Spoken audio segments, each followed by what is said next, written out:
بسم الله الرحمن الرحيم ولا تحسبن الله غافلا عما يعمل الظالمون إنما يؤخرهم ليوم تشخص فيه الأبصار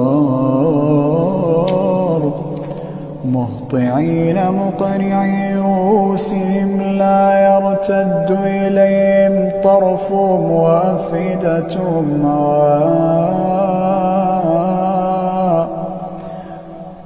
وأنذر الناس يوم يأتيهم العذاب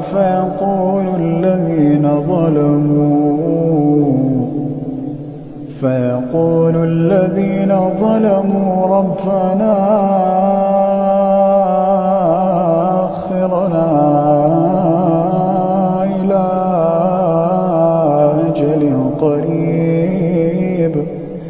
نجب دعوتك ونتبع الرسل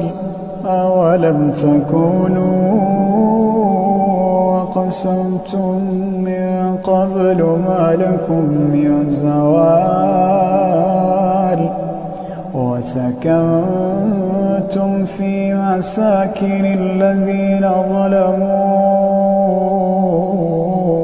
أنفسهم وتبين لكم كيف فعلنا بهم وضربنا لكم الأمثال